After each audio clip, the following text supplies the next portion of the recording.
जी class हम यहीं से इसको आगे स्टार्ट करते हैं। सो बाकी लोग किधर हैं यार? बाकी लोगों ने अभी तक ज्वाइन नहीं किया।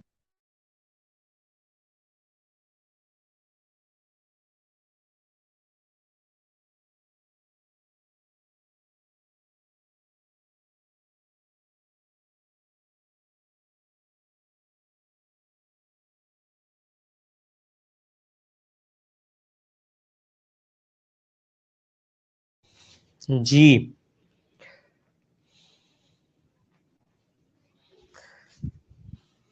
जी आवाज़ आप लोगों को आ रही है? स्टार्ट करें आगे।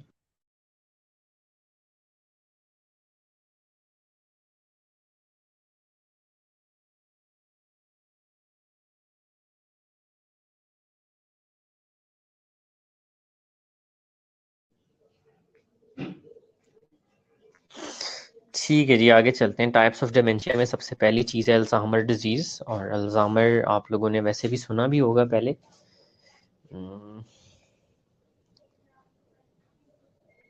जी सुना हो आपने अल्जाइमर के बारे में?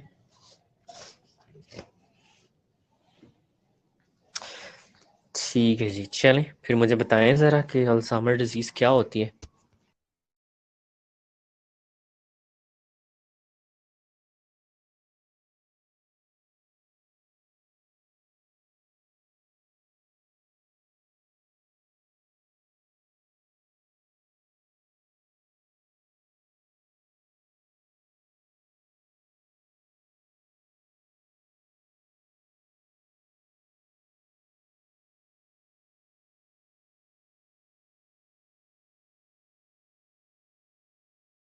जी जी बताइए, क्या होती है अल्जाइमर डिजीज़ जी?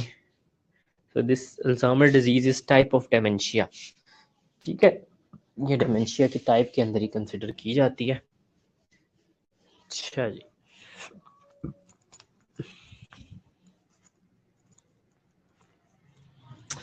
ठीक है। So in is a progressive brain disorder that has a gradual onset but causes an increasing declining in functioning, including loss of speech, loss of motor function, profound personality and behavioral changes such as paranoia, लोगों पे शक करना, delusion, hallucination, attention, inattention to hygiene, अपना ख्याल ना रख पाना, बिलिग्रेंस, तरह थोड़ा सा ढीठ या कुसीला हो जाना। तो ये सारी चीज़ें अल्जाइमर डिजीज़ के अंदर आ जाती हैं। So there is another disease जिसको कहते हैं vascular dementia like Alzheimer but due to lesion in brain blood vessels। तो इसकी भी सिम्टम जो है अल्जाइमर से वो मैच करती हैं, but this is due to some problem in the brain blood vessels. Brain को ब्लड सप्लाई ठीक से नहीं जाती या ठीक से परफ्यूजन नहीं होती, और उसकी वजह से इसमें डेमेंशिया जो है वो डेवलप होना शुरू हो जाता है। सो frontotemporal lobe degeneration pics disease, ये भी इसकी एक सब टाइप है कि फ्रंटोटेम्पोरल लोब जो है ना उनकी डिजनरेशन होने लग जाती है, इसको पिक डिजीज कहते हैं, ये भी इसी के अंदर इंक्लूड की जाती है। नेक्स्ट आ जाता है प्रियन डिजीज, और इसके अंदर भी HIV इन्फेक्शन के अंदर भी जो है ये सारे जो है ना वास्कुलर डेमेंशिया की एग्जांपल्स आ जाती हैं। उसके बाद आ जाता है पार्किंसंस डिजीज। पहले अल्जाइमर्स थी और now we have Parkinson's disease. It is slowly progressive neurological condition characterised by tremors, rigidity, bradykinesia मतलब स्लोइंग डाउन ऑफ मूवमेंट्स, और ट्रेमर्स का मतलब हाथ पाँव में मतलब कांपते हैं वो, एंड पोस्ट पोस्चरल इंस्टेबिलिटी मतलब ठीक से उससे खड़ा नहीं हुआ जाता, और it results from loss of neurons on the basal ganglia. तो ये भी, इसमें भी डेमेंशिया हो जाता है। अगली डिजीज है Huntington disease. It is inherited dominant gene disease that primarily involve cerebral atrophy.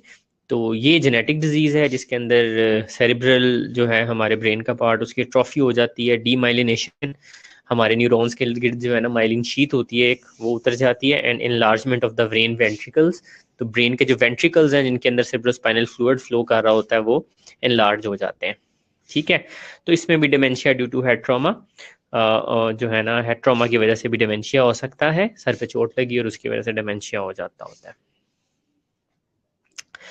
हाँ जी, next we have treatment and progress. Treatment क्या करेंगे डिमेंशिया के पेशेंट्स के लिए? ट्रीटमेंट के लिए जो है अंडरलाइंग कॉज, सबसे पहली चीज अंडरलाइंग कॉज को खत्म करेंगे। तो ही ट्रीटमेंट मुमकिन है, और बाज़ औक़ात हम डिमेंशिया को स्लो डाउन कर सकते हैं, ट्रीट नहीं कर सकते। यूजली प्रोग्रेसिव, जैसा कि मैंने आपको बताया, आहिस्ता आहिस्ता स्लोली प्रोग्रेस करता है।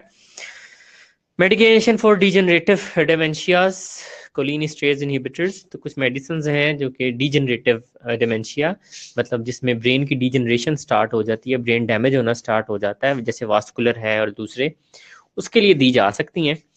सिम्टम्स को ट्रीट करने के लिए जो बिहेवियरल साइकोलॉजिकल साइकेट्रिक सिम्टम्स होती हैं उनको ट्रीट करने के लिए हम एंटीसाइकोटिक्स देते हैं, एंटी डिप्रेसेंट्स देते हैं, और मूड स्टेबलाइजर्स जो हैं वो पेशेंट को इस्तेमाल कराए जा सकते हैं। हाँ जी, अब आ जाते हैं इसके असेसमेंट की तरफ। तो मेंटल स्टेटस एग्जामिनेशन, हिस्ट्री वगैरह लेंगे तो उसमें पेशेंट बताएगा कि पहले मुझे स्टार्टिंग में चीज़ें भूलना शुरू हुई थी या भूल जाती हैं। General appearance, motor behaviour, apraxia होगा, mood effect, labile mood shifts होंगी, मूड स्विंग्स होंगी उसमें, thought process, content impaired, abstract thinking, delusion और परसिक्यूशन होंगी। ये दोनों टर्मिनोलॉजीज में पहले पढ़ा चुका हूँ। इंटेलेक्चुअल प्रोसेस में loss of intellectual process, memory deficit होगा, वो तो डेफिनेटली डिमेंशिया का हाल मार्क है। कन्फेबुलेशन का मतलब है कन्फ्यूजन होना। जजमेंट इनसाइड जो है पुअर हो जाएगी, फैसला नहीं कर पाएगा बंदा, और ये सारा कुछ। रोल रिलेशनशिप्स की तरफ आ जाते हैं next. Physiologic, self care, disturb sleeping, incontinence, hygiene deficit, अपना ख्याल नहीं रखेगा, गंदा गंदा सा होगा, अपनी हाइजीन का ख्याल नहीं रखेगा पेशेंट। हाँ जी, इसके अंदर भी वही दो नर्सिंग डायग्नोसिस बनती हैं, रिस्क फॉर इंजरी और क्रॉनिक कन्फ्यूजन वाला। उसमें एक्यूट कन्फ्यूजन थी डिलीरियम में, इसमें क्रॉनिक कन्फ्यूजन है। इसमें भी हम चाहेंगे क्लाइंट इंजरी से फ्री रहे और सराउंडिंग के साथ इंटरेक्ट करता रहे, अपनी प्रॉपर हाइजीन कर सके। तो इंटरवेंशंस इसमें भी वही हैं। सेफ्टी का ख्याल रखना है पेशेंट की, स्लीप, प्रॉपर न्यूट्रिशन, हाइजीन और एक्टिविटी का ख्याल रखना है। Environmental and routine structure. Confabulation का मतलब कन्फ्यूजन। अच्छा जी, इसलिए अच्छा इसमें एक लिखी हुई environmental and routine structure.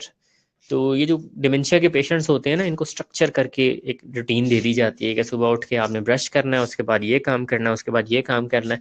Mostly एक चेकलिस्ट बनी होती है जिसके अकॉर्डिंगली ना ये अपनी डेली लिविंग की एक्टिविटीज परफॉर्म करते हैं ताकि किसी चीज़ को ये भूल ना जाए। Interaction, involvement, distraction, time away, going along, तो इनके साथ फैमिली को बड़ा कांटेक्ट रखना होता है, अदरवाइज ये फैमिली को आहिस्ता आहिस्ता बिल्कुल ही भूल जाते हैं। और इनके साथ बातचीत वगैरह करना और टाइम अवे वगैरह देना इनको, ये सारी चीज़ें बहुत ज़रूरी होती हैं। ठीक है जी। अच्छा जी, मेंटल हेल्थ प्रमोशन, किस तरह से डिमेंशिया और डिलीरियम को प्रिवेंट किया जा सकता है। Research to identify risk factor for dementia, elevated level of plasma homocysteine. तो डिमेंशिया के लिए रिसर्च की गई और पता चला कि ह्यूमोसिस्टीन के लेवल इनके ब्लड में बढ़े हुए थे। तो measure to decrease risk for Alzheimer disease में regular participation in brain stimulating activities. ठीक है, ब्रेन को सोने नहीं दें, ब्रेन को जगा के रखें, काम करें, सोचें, फैसले करें। Leisure time physical activity during mid life, तो जो आपकी मिड लाइफ है मतलब 35-40 के बाद, उसमें आपने लीजर एक्टिविटीज़ अपने आप को टाइम देना है और फिजिकल एक्टिविटी करनी है। Participation with large social networks, जो लार्ज सोशल नेटवर्क्स हैं उनके साथ पार्टिसिपेट करें।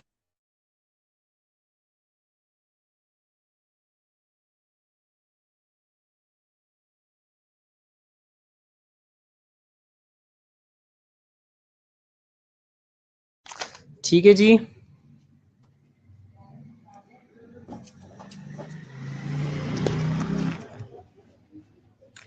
सो रोल ऑफ केयर गिवर, क्योंकि ये स्पेशली जो डिमेंशिया है, this is a chronic disease और बड़ा मुश्किल वक्त जो है वो गुजारना पड़ता है पेशेंट के साथ। whoever is providing care to the patient, so caregiver के लिए जो है वो कुछ हैं चीज़ें जिनका बड़ा ख़ास ख्याल रखना होता है।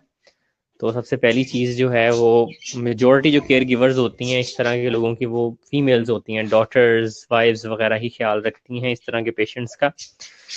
सो केयर गिवर भी बार का स्ट्रेन आउट कर जाता है, थक जाता है ख्याल रखते रखते, क्योंकि बार का पेशेंट केयर गिवर को भी पहचानने से इनकार कर देता है। So education about dementia, care needed by the patient. तो केयर गिवर को डेफिनेटली आप डिमेंशिया के पेशेंट को सारी ज़िंदगी ओल्ड होम या हॉस्पिटल में नहीं रख सकते। सो डेफिनेटली हमें क्या करना है, हाँ जी, तो डेफिनेटली हमें क्या करना है, हमें एजुकेट करना है उस अटेंडेंट को जिसने पेशेंट की केयर रखनी है कि किस तरह से केयर प्रोवाइड करनी है। अपनी फीलिंग्स और लॉस के साथ डील करने के लिए उसको भी साइकोलॉजिकल सपोर्ट चाहिए। Respite to care for on needs, तो बाज़ का उन्हें छुट्टी भी चाहिए कि उनको थोड़ा सा पेशेंट से अवे कर दिया जाए और कोई और बंदा पेशेंट की केयर कर ले।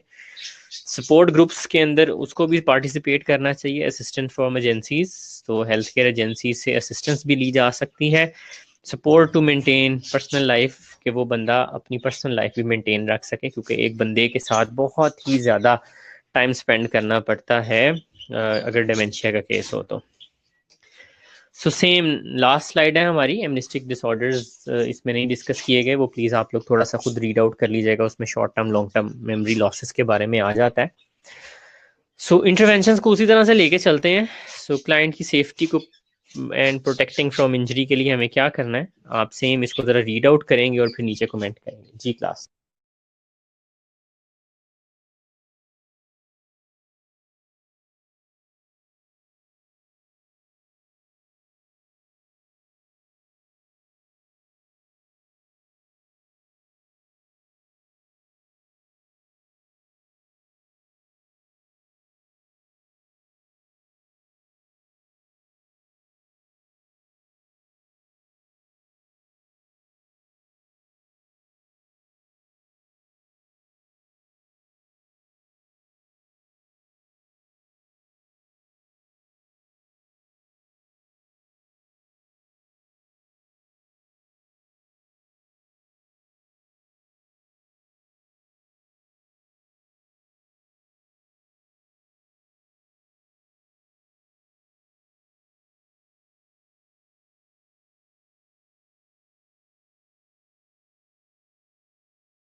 हाँ जी, पढ़ें और इस पे फिर ज़रा कमेंट कर दें। Promoting client safety and protecting from injury. जी क्लास।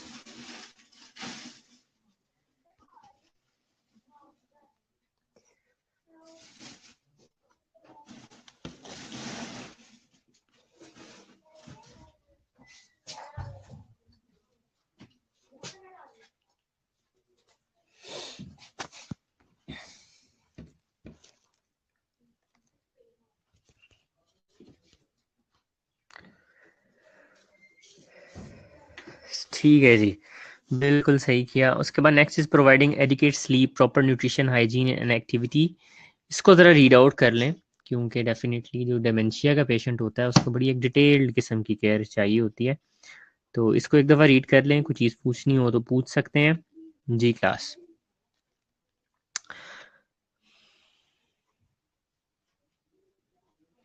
बिल्कुल जी, ठीक है।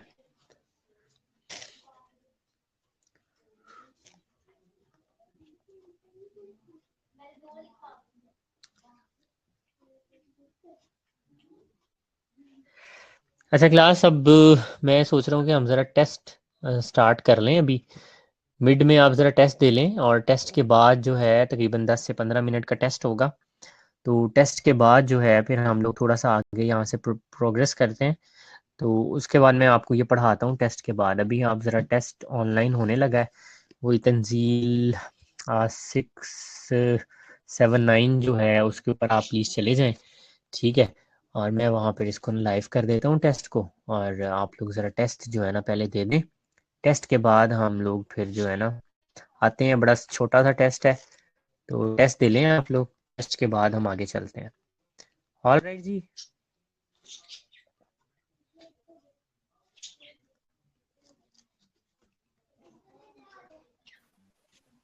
चलें जी, लास्ट। चलें, अब मैंने टेस्ट ऑनलाइन कर दिया है, आप उधर जाएं फिर उसके बाद वापस आते हैं।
चलें जी, आप लोग आई होप क्लास में वापस आ गए होंगे टेस्ट देके।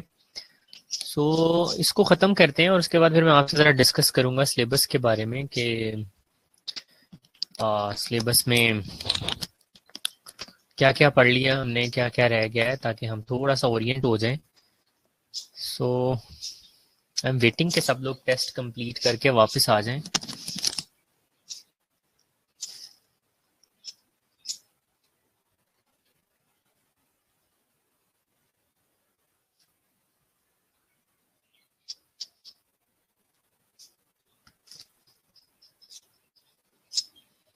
हाँ जी, प्लीज़ अटेंडेंस लगवा लें। जो जो आ गया हुआ है यहाँ पे अपनी अपनी अटेंडेंस बोल दें। तो मुझे ये बताओ यार, बाकी क्लासेस में कितने स्टूडेंट्स होते हैं? इतने स्टूडेंट्स होते हैं हर क्लास में? क्या सीन है जी? हर क्लास में इतने स्टूडेंट्स होते हैं, क्या सीन है यार?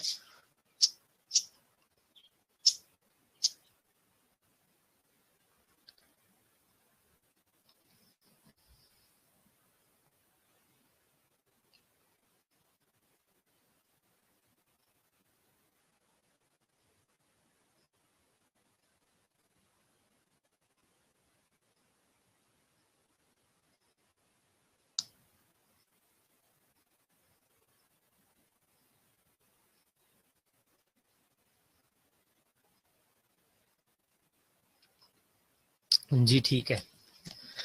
सो बेसिकली अब मैं जो चाह रहा हूँ ना, मैं चाह रहा हूँ कि मैं अपने आप को भी और आप लोगों को भी ओरिएंट करूँ थोड़ा सा।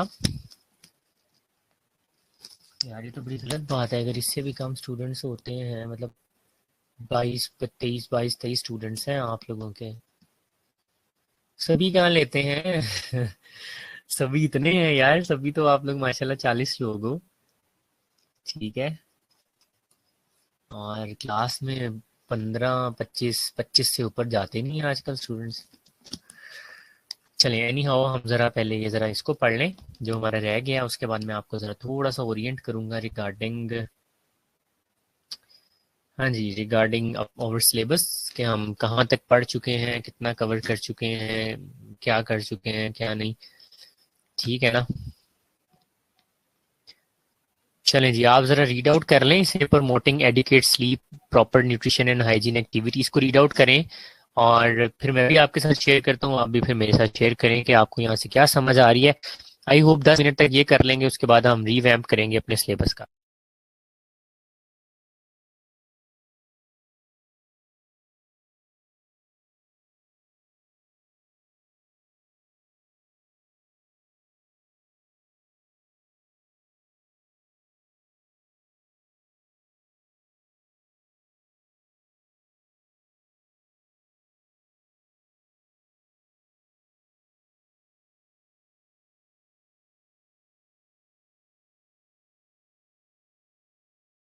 जी क्लास अगर पढ़ लिया तो बता दें।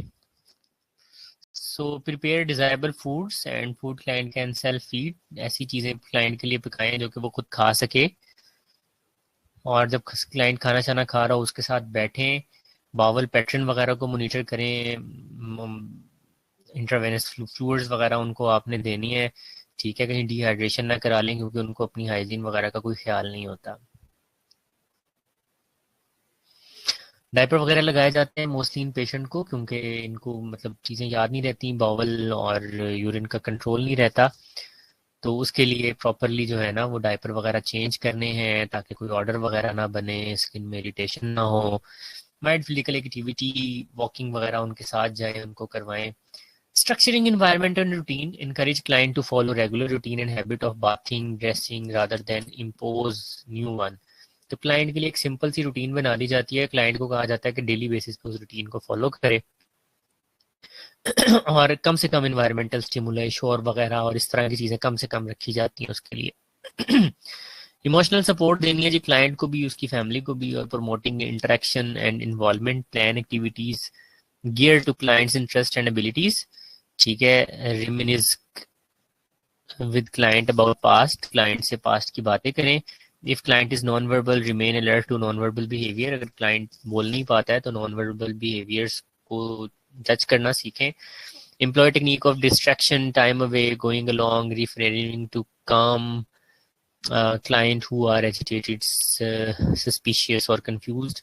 बाज़ का क्लाइंट भूल जाता है कि आप कौन है। जैसे कि मैंने बताया कि वो अपने बच्चों को, बीवी को, अपने घर वालों को नाम भूल जाता है, उनको भूल जाता है कि ये उनके क्या लगते हैं। तो क्लाइंट बाज़ का सस्पिशियस भी हो जाता है कि ये पता नहीं कौन लोग हैं, शायद किसी ने मुझे अगवा कर लिया, उसको चीज़ें याद नहीं आ रही होती हैं। तो उससे उससे अकॉर्डिंगली हमें जो है ना क्लाइंट के साथ इंटरेक्ट जो है बड़े अच्छे तरीके से करना होता है, राइट जी। So that's all about this chapter. ये वाला चैप्टर भी हमारा जो है वो ख़त्म हो गया, ठीक है। ये वाला चैप्टर भी हमारा ख़त्म हो गया। अब हम थोड़ा सा ना रीवैम्प करते हैं चीज़ों को लेकर। जितने लोगों ने भाई टेस्ट देना था दे दिया। हाँ जी, ऑलमोस्ट 1 2 3 4 5 6 7 8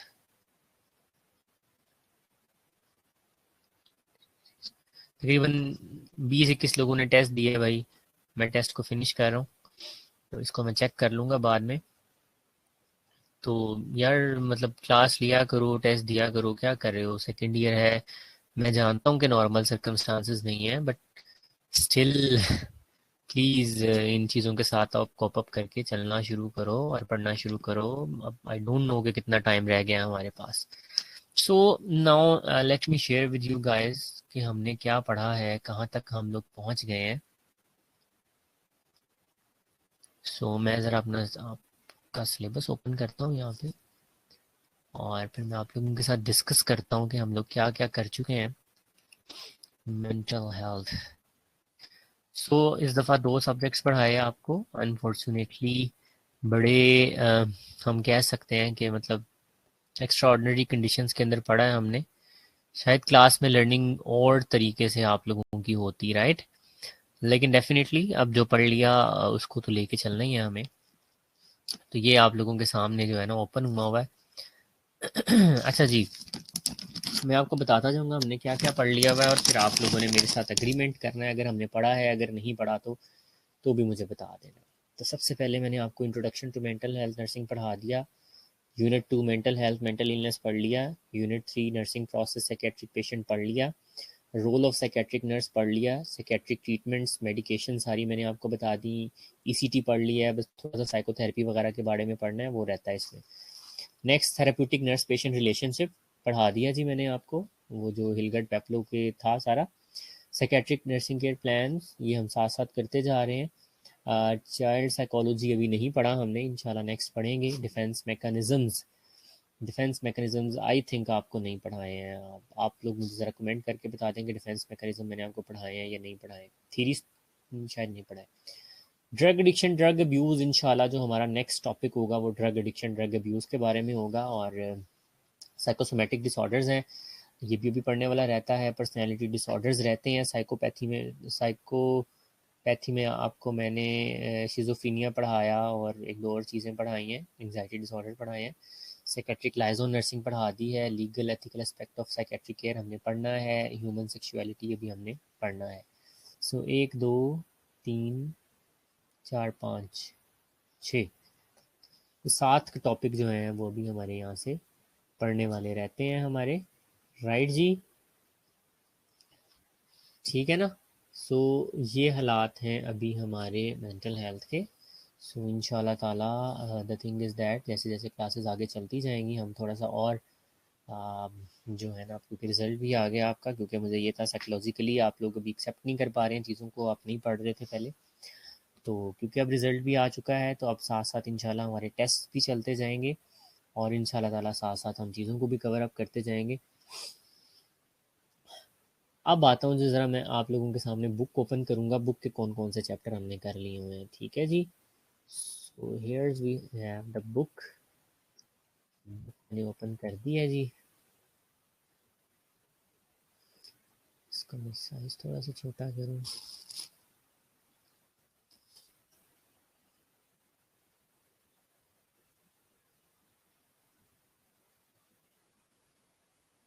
ठहरें जी,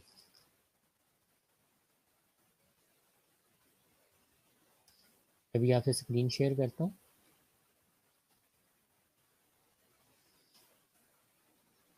अभी इसको टिक नहीं हो सकता, नहीं जनवरी में तो नहीं होंगे, डेफिनेटली अभी टाइम लगेगा इनको कंप्लीट होने में। अच्छा जी, अब आ जाते हैं हम इसकी तरफ। क्योंकि हमने स्टार्ट भी जो है काफ़ी लेट किया है दरमियान में, आप लोगों के डेफिनेटली एग्ज़ाम आ गए और कुछ हमने एक्स्ट्रा चैप्टर्स भी पढ़े हैं। चलें, पहला चैप्टर मैंने पढ़ा दिया, foundation of psychiatric nursing, neurobiological theories पढ़ा दी मैंने आपको। साइको सोशल थीरीज हमने पढ़ी हैं कि नहीं, प्लीज़ मुझे आप कमेंट करके बताएं। जी, साइको सोशल थीरीज पढ़ी हैं हमने।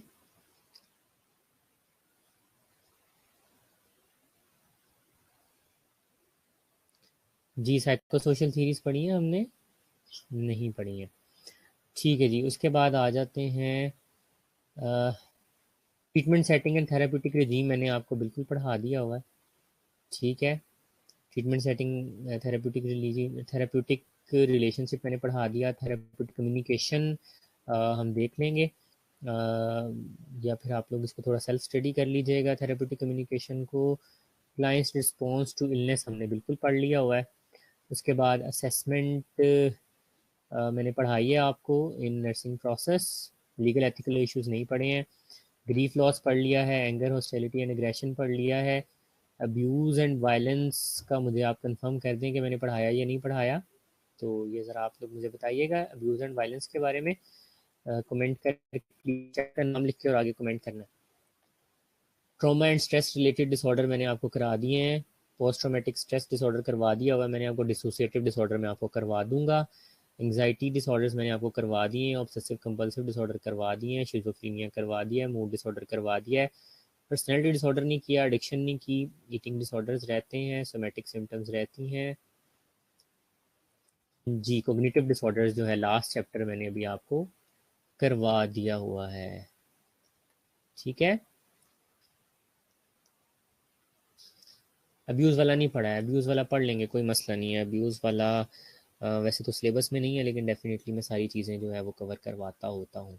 सो फ्रॉम नाउ हमारे कॉन्टीन्यूसली टेस्ट चलेंगे और कॉन्टीन्यूसली जो है हमारी क्लासेस और टेस्ट बड़ा एक वो कहते हैं ना, जिस तरह से मैं फर्स्ट ईयर में आप लोगों के टेस्ट वगैरह लिया करता था कॉन्टीन्यूसली, उसी तरह से अब जो भी चैप्टर ख़त्म हुआ करेगा उसका हम टेस्ट भी रख लिया करेंगे। ठीक है ना। अब आ जाते हैं ज़रा पीडी के सिलेबस की तरफ। So where is PD.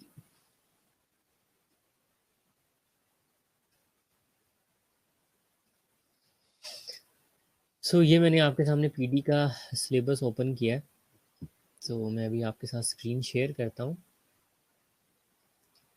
खुश नसीबा, जी जी बिल्कुल, ये सारी बुक पढ़नी है। खुश नसीबा, कोग्निटिव डिसऑर्डर अभी तो पढ़ाए हैं मैंने, अभी आज हमने क्या ख़त्म किया है, कोग्निटिव डिसऑर्डर्स पढ़े हैं ना अभी। अब आ जाते हैं ये पीडी की तरफ। सो पीडी में नर्सिंग हिस्ट्री अभी हमने नहीं की है। प्रोफेशनल रूल्स मैंने आपको करवा दी है। असर्टिवनेस मैंने आपको करवा दी। क्रिटिकल थिंकिंग डिसीजन मेकिंग करवा दी। पावर एंड पावरलेसनेस करवा दी। ग्रुप डायनेमिक्स करवा दी। प्रोफेशनल ऑर्गेनाइजेशंस मैंने आपको करवा दी। इसमें हमारी अकाउंटेबिलिटी और नर्सिंग हिस्ट्री वगैरह जो है ना वो रह गई है। 2 चैप्टर्स रह गए हैं इसके अंदर हमारे। ठीक है, सो हाँ जी, ठीक है ना। सो ये चीज़ें रह गई हैं हमारी और ये चीज़ें कर चुके हैं। अब थोड़ा सा मेरा फोकस जो है मेंटल हेल्थ की तरफ ज़्यादा हुआ करेगा। पीडी को हम साथ में हल्का हल्का लेकर चला करेंगे और मेरी कोशिश होगी कि एज सुन एज पॉसिबल हम चीज़ों को ख़त्म कर दें। So next thing is that अब कंटिन्यूसली टेस्ट हुआ करेंगे। Next week I don't know आपको छुट्टियां होती हैं कि नहीं होती, लेकिन मैं आप लोगों के नेक्स्ट वीक के अंदर जो है वो कंटिन्यूस टेस्ट जो हैं वो डेफिनेटली रखूँगा मैं। सो टेस्ट के लिए अभी हमने कोग्निटिव डिसऑर्डर्स ख़त्म किए हैं, राइट, और साथ में हमने इससे पहले कौन से डिसऑर्डर ख़त्म किए थे, शिज़ोफ्रेनिया ख़त्म किया था। ठीक है, तो the thing is that so the thing is that so the thing is that हम ऐसा करेंगे कि अब जो है हमारा शिज़ोफ्रेनिया और उसके बाद हमारा जो सेकंड डिसऑर्डर्स हैं, क्या नाम है जिनका, कोग्निटिव डिसऑर्डर्स, हम एक दिन शिज़ोफ्रेनिया का टेस्ट रख लेते हैं नेक्स्ट वीक में। एक दिन हम कोग्निटिव डिसऑर्डर्स का टेस्ट रख लेते हैं। अभी सब नए नए पढ़े हैं हमने।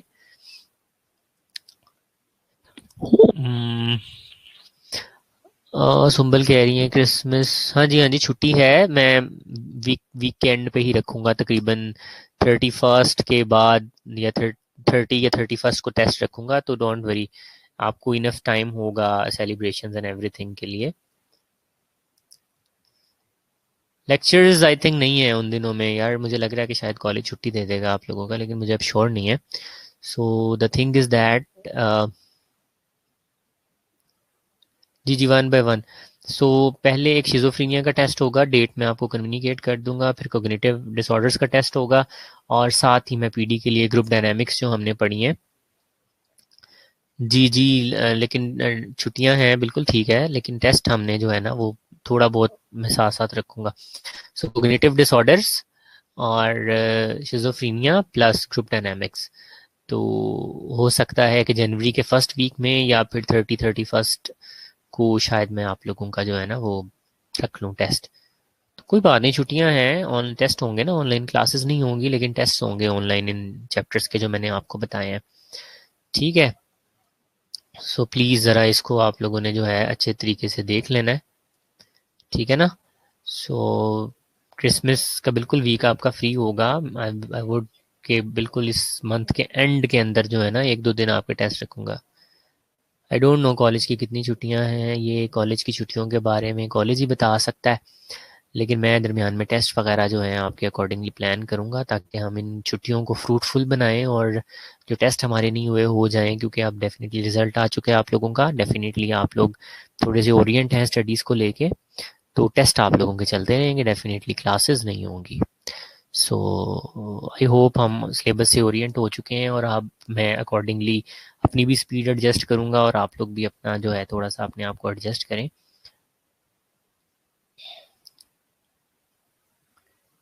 नहीं भाई, टेस्ट साथ साथ ही होंगे दरमियान में, आई डोंट नो कि 10 के बाद कॉलेज ओपन होता है कि नहीं। ठीक है, चलें अकॉर्डिंगली मैं देखता हूँ कैसे मैनेज करता हूँ मैं, जनवरी का फर्स्ट वीक हो सके या फिर 31 हो सके, इसको मैं देख लेता हूँ अकॉर्डिंगली। चलें यहाँ पर हम फिर अपना जो सेशन है आज का एंड करते हैं, लेकिन please get ready for the test, test की तैयारी करें, और जो पीछे सिलेबस गुजर चुका है हमें उसको भी अकॉर्डिंगली कवर करना है।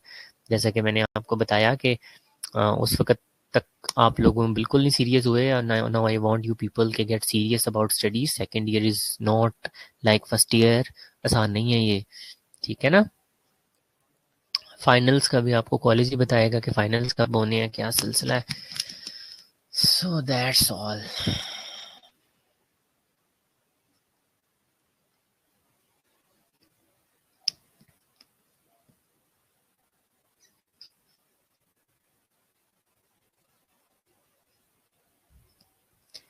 चलें जी, ऑल राइट देन। कोशिश ये करता हूँ मैं कि नेक्स्ट टॉपिक में आप लोगों को जो पढ़ाऊँ वो ड्रग एडिक्शन हो, क्योंकि बहुत सारे लोगों ने अपने ड्रग एडिक्शन की केस स्टडीज़ भी ली हैं। दूसरा यार, अपने केसेस इस वीक में प्लीज़ मुझे फाइनल करके जाएं आप लोग, और ड्यूरिंग छुट्टियाँ जिन लोगों ने क्रिसमस मनानी है डेफिनेटली क्रिसमस भी मनाएं, और थोड़ा थोड़ा काम अपने पोर्टफोलियो के स्टडीज़ के ऊपर भी स्टार्ट करें, ताकि हम वो एक जो टेंशन है वो हमारे सर के ऊपर से उतरे और उसको हम कंप्लीट करके एक साइड पे कर दें, और आगे फिर पेपर्स की तैयारी एंड एवरीथिंग को हम अकॉर्डिंगली लेकर चलते हैं। क्या ख्याल है जी आपका?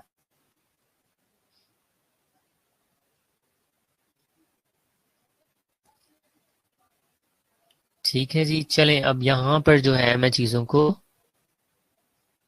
अब यहाँ पे हम चीज़ों को जो है ना एंड करते हैं, और नेक्स्ट मैं देख लूँ ज़रा क्या पढ़ाना है।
जी रोल कॉल लगा लें भाई, रोल कॉल एक दफ़ा लगा लें आप लोग अपनी, और फिर मुझे रोल कॉल प्लीज़ भेज देना। नेक्स्ट इंशाल्लाह ताला मेरी कोशिश होगी कि हम पर्सनैलिटी डिसऑर्डर या कोई और डिसऑर्डर जो है ना वो डिस्कस कर लें। एमनिस्टिक डिसऑर्डर बुक में भी नहीं है बिल्कुल, इसीलिए पीपीटी में नहीं है, लेकिन एमनिस्टिक डिसऑर्डर को एक दफ़ा कहीं से सर्च वगैरह करके आप लोग देख लेना, एमनिस्टिक डिसऑर्डर्स मिल जाएंगे आपको। इसमें short term long term memory loss वगैरह आ जाती हैं चीज़ें, वो देख लेना आप लोग गूगल से, एमनिस्टिक डिसऑर्डर गूगल से।